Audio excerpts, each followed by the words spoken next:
Spirit word spirit angel से मैं अनुराधा आप सभी का स्वागत करती हूँ। दोस्तों, आज का ये स्पेशल वीडियो हमारा डिवाइन मस्कुलिन के ऊपर ही बनाया जा रहा है। इस जर्नी में एक सोल रनर बनती है और एक सोल जो होती है वो चेजर बनती है। ज़्यादातर इस जर्नी में डिवाइन मस्कुलिन रन करते हैं और ज़्यादातर फेमिनिन उनको चेस करती है। और ये ज़रूरी नहीं है कि हमेशा मस्कुलिन एनर्जी ही रनर के स्टेज में होती है। कभी कभी डिवाइन फेमिनिन एनर्जी भी रनर के स्टेज में आती है और वो भी अपने मस्कुलिन से भागने की कोशिश करती है। मोस्टली इस जर्नी में जो सोल अवेकन होती है वो ज़्यादा चेस करती है अपने मस्कुलिन को या फिर अपने फेमिनिन को, और जो सोल अनवेकन होती है वो भागने की स्टेज में होती है। तो ऐसा ज़रूरी नहीं है कि मस्कुलिन ही इस जर्नी में भागते हैं, बल्कि डिवाइन फेमिनिन भी इस जर्नी में रनर के फॉर्म में हो सकती है। तो चलिए हम अपनी वीडियो को स्टार्ट करते हैं। तो हमारे डिवाइन मस्कुलिन की जो एनर्जी होती है इस जर्नी में वो लॉजिकल होती है। डिवाइन मस्कुलिन लॉजिकल होते हैं, सबसे ज़्यादा प्रैक्टिकल होते हैं, हर चीज़ों को तर्क के नज़रिए से देखने की कोशिश करते हैं और वो किसी भी चीज़ पर इतनी आसानी से बिलीव नहीं करते हैं जब तक कि उन्हें कोई प्रूफ ना मिले। मस्कुलिन एनर्जी हमेशा दिमाग से काम करती है, हर चीज़ों में दिमाग से ही काम करते हैं, और इसीलिए ही जब फेमिनिन उनके जीवन में एंट्री करती है तो उनके दिल पर अटैक होने लगते हैं, क्योंकि हमारी प्यारी फेमिनिन उनको दिल की तरफ इशारा करती है, क्योंकि दिल का प्रस्ताव लेकर ही वो उनके जीवन में आती है। लेकिन जनाब तो दिमाग की ज़्यादा चाहते होते हैं, इसीलिए वो फेमिनिन के प्रस्ताव को बार बार ठुकराते रहते हैं, क्योंकि उनको भी पता होता है कि दिल उन्हें कमज़ोर बना सकता है। इसीलिए वो ज़्यादा दिल से बोलना, दिल से सुनना और दिल से सोचना पसंद ही नहीं करते हैं। लेकिन इसका ये मतलब नहीं होता है कि उनके पास दिल नहीं होता है। ऑफ कोर्स उनके पास भी दिल होता है, लेकिन इसका एहसास उन्हें फेमिनिन के आने के बाद ही होता है। और वो दिल के बहुत इमोशनल भी होते हैं, लेकिन उन्हें बचपन से उन्हें यही सिखाया गया होता है कि तुम पुरुष हो, तुम्हें रोना नहीं चाहिए, तुम्हें किसी भी बात को लेकर कमज़ोर नहीं बनना चाहिए, वरना तुम्हारे पुरुषार्थ पर लोग सवाल करेंगे। अगर तुम इमोशनल बने या फिर दिल से काम करने लगेंगे तो ये दुनिया तुम्हें जीने नहीं देगी, तुम्हें फंसा लेगी। इसीलिए तुम कभी अपने आँखों में आंसू नहीं लाना, वरना आंसू तुम्हें कमज़ोर बनाएंगे। तुम पुरुष हो और पुरुषों को कभी रोना नहीं चाहिए। ये सीख उन्हें बचपन से मिलती है और वो खुद भी इस बात को अपनी अंतर आत्मा से स्वीकार करते हैं। लेकिन जैसे ही फेमिनिन की एंट्री उनके जीवन में होती है वो उसे देखकर ही इमोशनल बन जाते हैं। हालांकि तब उन्हें ये भी नहीं पता होता है कि ये जो पर्सन है वो उनके जीवन में क्यों आया है और वो उन्हें क्यों इतना इमोशनल बना रहा है। बिना कोई बात किए, बिना कोई संवाद किए वो उसके लिए भावनात्मक बन जाते हैं, और जितनी जितनी बार उनकी फेमिनिन उनके सामने आती है वो इमोशनल बन जाते हैं और उन्हें ये सब अंदर से महसूस होता है कि ये उनके साथ क्या हो रहा है और वो क्यों इस पर्सन के सामने जाते ही इमोशनल हो रहे हैं और वो क्यों उसके लिए कमज़ोर हो रहे हैं। एक्चुअल में ये मिलन तब होता है जब इन दोनों सोल्स का बबल फेस चल रहा होता है, जिसमें ये दोनों आत्माएं जब आमने सामने आती है इन दोनों के हार्ट चक्रा ओपन किए जाते हैं, जिससे ये दोनों एक दूसरे की एनर्जी को एक्सचेंज करते हैं। और फेमिनिन के सामने आते ही डिवाइन मस्कुलिन का हार्ट चक्रा ओपन किया जाता है और वो खुद को कितना भी रोकने की कोशिश करे वो उसके लिए नेचुरली इमोशनल बनने लगते हैं। और उनका ये पहला कदम होता है जब वो अपने दिल की तरफ देखते हैं, क्योंकि फेमिनिन का इशारा ही उनकी दिल की तरफ होता है कि अब बस हुआ दिमाग से काम करना, अब दिल की तरफ देखो। लेकिन वो फेमिनिन की बात नहीं मानते हैं और ना ही समझते हैं, और वो उस बात को मानने के बजाय फेमिनिन से भागना पसंद करते हैं, उसे रिजेक्ट कर देते हैं, उसको ठुकरा देते हैं और उसे बार बार हर्ट करते रहते हैं, और उसे बात करने के बजाय उससे भागना वो पसंद करते हैं और वो रनर की स्टेज में आते हैं, क्योंकि वो सोचते हैं कि दिल की सुनने से अच्छा है मैं भाग जाऊँ। फेमिनिन एनर्जी उन्हें बार बार ये समझाने की कोशिश करती है कि दिल से काम करो, और यही बात समझाने के लिए वो बार बार चेस करती है और चेजर बन जाती है, और उन्हें वो बार बार चेस करती रहती है और वो भागने लगते हैं। और यही से शुरू होती है उनकी नेक्स्ट स्टेज, जिसे रनर और चेजर की स्टेज कहा गया है। और ऐसा नहीं है कि सिर्फ मस्कुलिन ही भागते हैं, कभी कभी फेमिनिन एनर्जी भी डिवाइन मस्कुलिन से भागने की कोशिश करती है। इन दोनों सोल में से कोई भी रनर हो सकती है और कोई भी चेजर हो सकती है। हो सकता है कि आपके डिवाइन मस्कुलिन आपको चेस करते हैं, आपको ट्रिगर देते हैं, तो कभी कभी वो भी चेजर के फॉर्म में काम करते हैं। रनर और चेजर के स्टेज में कभी कभी फेमिनिन भागती है तो कभी मस्कुलिन भी भागते हैं। इन दोनों में से जो सोल अवेकन होती है वो ज़्यादातर चेस करने के स्टेज में आती है और जो अनवेकन सोल होती है वो भागने की स्टेज में आती है। ज़्यादातर इस जर्नी में डिवाइन फेमिनिन की एनर्जी जागृत अवस्था में होती है और उसकी ये जागृत अवस्था देखकर ही उनके मस्कुलिन उनसे भागने की कोशिश करते हैं, क्योंकि उस समय पर इन दोनों के हार्ट चक्रा ओपन किए जाते हैं।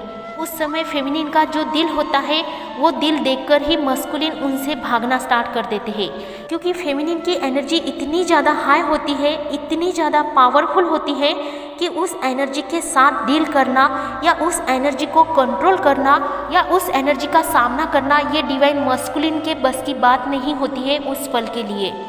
क्योंकि एक तो फेमिनिन जागी हुई सोल होती है और ऊपर से वो डिवाइन से, यूनिवर्स से संपर्क करके आई हुई होती है। उसे होने वाली घटनाओं का एहसास पहले से ही हुआ होता है, क्योंकि उसकी इंट्यूशन पावर नेचुरली ज़्यादा ही होती है और उसी पावर की वजह से वो अपने ट्विन फ्लेम को सामने देखकर ही जल्दी ही पहचान जाती है कि यही मेरा काउंटर पार्ट है और यही मेरी आत्मा का दूसरा हिस्सा है जिसे वो सर्च कर रही थी, जिसे वो ढूंढ रही थी।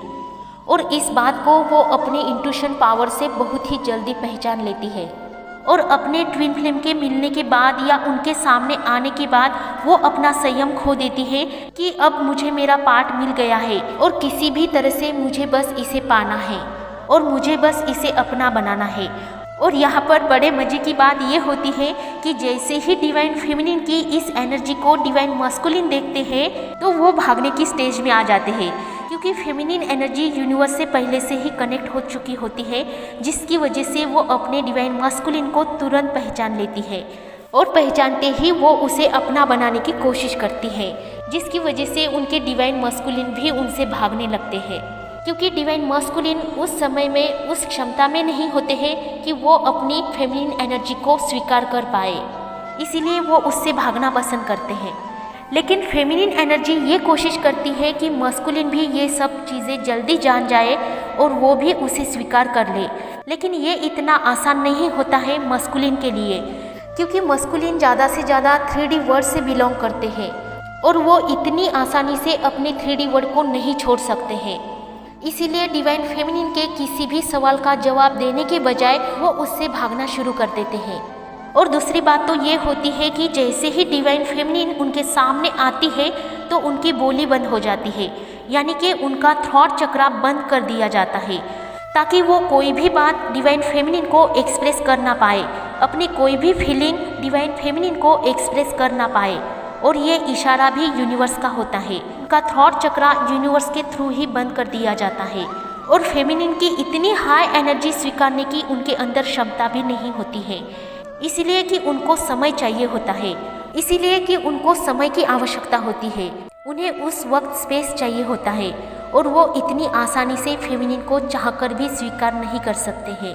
इसीलिए यूनिवर्स भी उनकी साइड से ही काम करता है और ऐसा कोई ड्रामा क्रिएट कर देता है, ऐसा कोई सीन इन दोनों आत्माओं के बीच में क्रिएट कर दिया जाता है ताकि ये दोनों आत्माएं अलग हो जाए और इन दोनों को सेपरेट किया जाता है। और तभी इनका सेपरेशन का स्टेज आता है और वो भी यूनिवर्स के थ्रू ही आता है, क्योंकि फेमिनिन अपने दूसरे हिस्से को मिलते ही इतनी ज़्यादा एक्साइटेड हो जाती है कि उसकी ये एनर्जी डिवाइन मस्कुलिन को बहुत हैवी लगती है। इसीलिए मस्कुलिन या तो फेमिनिन से बात करना बंद कर देते हैं या उसे ब्लॉक कर देते हैं, या फिर यूनिवर्स के थ्रू ही इन दोनों को अलग कर दिया जाता है। और इसमें ना तो मस्कुलिन की कोई गलती होती है और ना ही डिवाइन फेमिनिन की कोई गलती होती है। ये सेपरेशन का स्टेज भी उन्हें यूनिवर्स की तरफ से ही मिलता है, क्योंकि ये सेपरेशन का स्टेज भी इन दोनों सोल्स के बीच में यूनिवर्स ही खड़ा कर देती है। सेपरेशन के बाद इन दोनों सोल्स का क्या होता है ये बहुत से वीडियो में मैंने एक्सप्लेन किया है, लेकिन फिर भी बहुत सी चीज़ें ऐसी हैं जो मैंने एक्सप्लेन नहीं की है, तो हम किसी नेक्स्ट वीडियो में इसके ऊपर स्पेशल वीडियो बनाएंगे। अभी का ये वीडियो हमारा स्पेशल डिवाइन मस्कुलिन के ऊपर है, तो हम इसी टॉपिक को आगे बढ़ाते हैं। डिवाइन मस्कुलिन इस जर्नी में हाइडली काम करते हैं और वो इस जर्नी का हाइड हिस्सा है।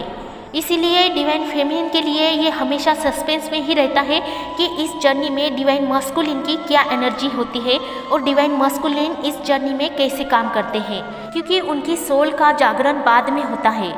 ज़्यादातर इस जर्नी में डिवाइन फेमिनिन की सोल ही पहले जागृत अवस्था में आती है, इसीलिए ही उसकी एनर्जी को मस्कुलिन बर्दाश्त नहीं कर पाते हैं, क्योंकि खुद को जागने के बाद वो अपने पार्ट को भी जगाने की कोशिश करती है, लेकिन वो ये बात नहीं समझ पाती है कि मस्कुलिन को जगाना इतना आसान नहीं होता है।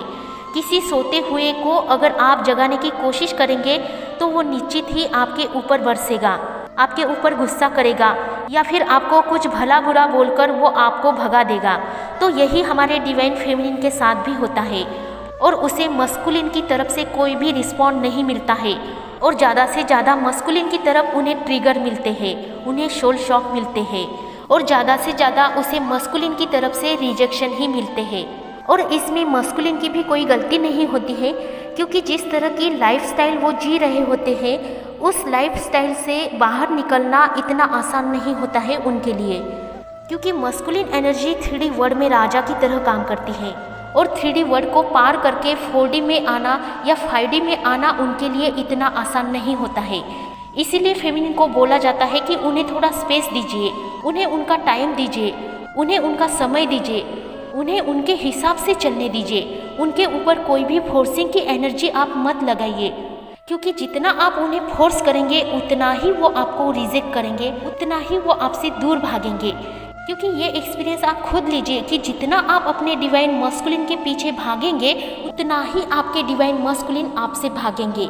इसीलिए आप उन्हें स्पेस दीजिए, आप उन्हें उनका समय दीजिए, क्योंकि जिस तरह से अवेकन होना ये आपके लिए आसान नहीं था, उस तरह से उनके लिए भी अवेकन होना इतना आसान नहीं होता है। इसीलिए अगर आप अपने आप को उनकी जगह पर रख कर आप अपने आप को देखेंगे, तब आपको इस बात का एहसास होगा कि ये कितना उनके लिए कठिन है, कि उनके लिए 3D वर्ल्ड को पार करना कितना मुश्किल होता है। इसीलिए आपको उनके पीछे नहीं लगना है, आपको अपने ऊपर फोकस करना है, अपने खुद के इनर वर्क पर आपको काम करना है। इसीलिए हमेशा डिवाइन फेमिनिन को एक ही बात बार बार समझाई जाती है, हर वीडियो में, हर हीलर, हर गुरु, आपके जो भी चैनल पर आप जाते हो वो आप सभी को एक ही बात समझाते हैं कि आप अपनी एनर्जी को बैलेंस में रखिए। आप अपनी एनर्जी को इतना हैवी बनाकर अपने डिवाइन मस्कुलिन के ऊपर मत थोपिए, क्योंकि उसी थोपने की एनर्जी की वजह से वो आपसे भागने लगते हैं।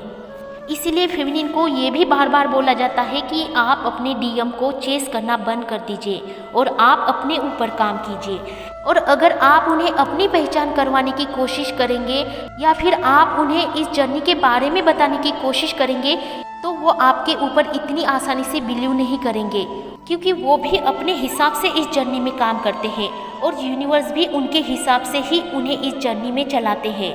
इसीलिए इस कनेक्शन को आपको यूनिवर्स को सरेंडर करना होता है, डिवाइन को सरेंडर करना होता है। लेकिन ये बात हमारी प्यारी डिवाइन फेमिनिन को भी नहीं समझ में आती है, और वो तब तक समझ में नहीं आती है जब तक कि उनके डिवाइन मस्कुलिन उन्हें रिजेक्ट ना करे, जब तक उनके डिवाइन मस्कुलिन उन्हें ट्रिगर ना दे, उन्हें कोई ऐसा सोल शॉक ना दे, क्योंकि उनके सोल शॉक से ही, उनके ट्रिगर से ही हमारी डिवाइन फेमिनिन रिटर्न अपनी जगह पर आती है और वो अपने ऊपर फोकस करती है। फिर से वो अपने आप को डिवाइन के साथ कनेक्ट कर देती है और अपने ऊपर काम करने लगती है, जिससे उसके डिवाइन मस्कुलिन को भी बहुत सा समय मिलता है और उन्हें स्पेस भी मिलता है, जो कि उनकी अवेकनिंग के लिए बहुत ज़रूरी होता है। और इसीलिए ही उनको ये जानने का मौका दीजिए और उन्हें उनका समय दीजिए। लेकिन हमारी प्यारी फेमिनिन खुद के ऊपर काबू ही नहीं कर पाती है, जिसकी वजह से वो खुद भी इनबैलेंस की स्टेज में आती है। और इस जर्नी में बैलेंस होना बहुत ज़रूरी होता है, क्योंकि जब तक हमारी डिवाइन फेमिनिन बैलेंस नहीं होती है तब तक वो भी आगे नहीं बढ़ सकती है। वो किसी ऐसी ही एनर्जी में स्टक हो जाती है जिससे उसे भी पेन से गुजरना पड़ता है। इसीलिए फेमिनिन को सबसे पहले ये बताया जाता है कि वो खुद के ऊपर काम करे और खुद को बैलेंस करे, क्योंकि इस जर्नी में बैलेंस होना सबसे ज़रूरी होता है। कोई फेमिनिन इस जर्नी में इतनी शांत होती है कि वो जल्दी ही खुद को, अपने आप को बैलेंस कर पाती है और उसकी एनर्जी के अकॉर्डिंग जल्दी ही यूनिवर्स भी उसकी फेवर में काम करते हैं। कुछ फेमिनिन की एनर्जी इतनी ज़्यादा एक्साइटेड होती है, इतनी ज़्यादा इनबैलेंस होती है कि उनको इस जर्नी में बैलेंस होने में बहुत समय लगता है। जिसकी वजह से उनके रियूनियन भी डिले हो सकते हैं, जिसकी वजह से उसको बहुत से प्रॉब्लम का सामना करना पड़ सकता है। अगर मैं आपको अपना खुद का एग्जाम्पल दूँ तो जब मेरे डिवाइन मस्कुलिन मेरे सामने आए थे तो मैंने उन्हें सिर्फ एक ही बार देखा था और पहचान लिया था कि ये मेरी सोल का आधा हिस्सा है और यही मेरी सोल का आधा हिस्सा है। और उसके बाद मैंने कभी भी उनकी तरफ नज़र उठाकर नहीं देखा। बस 1 या 2 बार ही हमारा आई कांटेक्ट हुआ था और वो भी मैं कभी नहीं चाहती थी कि ऐसा हो। इवन मैं कभी भी अपने डिवाइन मस्कुलिन के सामने नहीं जाना चाहती थी और ना ही मैंने कभी ये चाहा कि मैं अपने डिवाइन मस्कुलिन के सामने जाऊँ या उनसे बात करूँ या हमारी एक दूसरे से नज़रें मिले। मैंने कभी नहीं चाहा कि मैं उनसे बात करूं या उनके सामने जाऊं और इसी बात को लेकर मेरी रात दिन डिवाइन के साथ लड़ाई भी होती थी कि मुझे ये सब नहीं करना है और मुझे इस जर्नी के चक्कर में भी नहीं पड़ना है। मैं अपने सोल को स्ट्रेंथली पालूंगी और मैं उस पर काम भी करूंगी, लेकिन इस जर्नी के अकॉर्डिंग मैं कभी काम नहीं करूंगी और किसी भी हालत में मैं अपने डिवाइन मस्कुलिन को नहीं अपनाऊंगी। और इसी बात को लेकर मेरी डिवाइन के साथ रात दिन लड़ाई होती थी और मैं डिवाइन को एक ही रिक्वेस्ट करती थी कि मुझे इस जर्नी में नहीं आना है और ना ही मुझे अपने मस्कुलिन के सामने जाना है। और मैंने अपने आप को अपने डिवाइन मस्कुलिन के सामने जाने से बहुत रोका, लेकिन जितना मैंने अपने आप को छुपाने की कोशिश की उतना ही यूनिवर्स ने मेरा जीना मुश्किल कर दिया था। फिर उसके बाद मैंने यूनिवर्स को सरेंडर कर दिया और उसके बाद क्या होता है ये तो आप सभी जानते हैं। और आप में से बहुत से लोगों के मुझे मैसेजेस मिलते हैं कि मैम आप अपनी स्टोरी बताइए, आप अपनी स्टोरी हमें शेयर कीजिए, खुद के बारे में खुद के एक्सपीरियंस हमें बताइए। तो दोस्तों इस जर्नी में सबकी अलग अलग स्टोरीज़ होती है जो उनके कर्मा के और उनके कार्मिक अकाउंट के ऊपर निर्भर करती है। इसलिए हर एक की कहानी इस जर्नी में अलग अलग होती है। लेकिन भले ही इस जर्नी में सबकी अपनी अलग अलग स्टोरी होती है, लेकिन इस जर्नी के स्टेज सबके लिए एक ही होते हैं और सबके लिए समान ही स्टेज होते हैं। और वो स्टेजेस क्या होते हैं ये आप सभी जानते हैं, लेकिन फिर भी आने वाले नेक्स्ट वीडियो में मैं आपको एक्सप्लेन ज़रूर करूंगी। दोस्तों वीडियो बहुत लंबा हो रहा है, मैंने बहुत सारी चीज़ें आपको इस वीडियो में एक्सप्लेन की है जिससे आपको बहुत सारा गाइडेंस मिला है, नॉलेज मिला है और आई होप कि ये वीडियो आप सभी के लिए बहुत ही हेल्पफुल होने वाला है। तो दोस्तों इसी वीडियो में मैं विदा लेती हूँ। नेक्स्ट आने वाली वीडियो में हम फिर से मिलेंगे। तब तक के लिए खुश रहिए, आबाद रहिए, अपना ख्याल रखिए, अपने ट्विन का भी ख्याल रखिए, हमेशा खुश रहिए, हमेशा पॉजिटिव रहिए और मेडिटेशन करते रहिए। सभी के लिए हैप्पी जर्नी।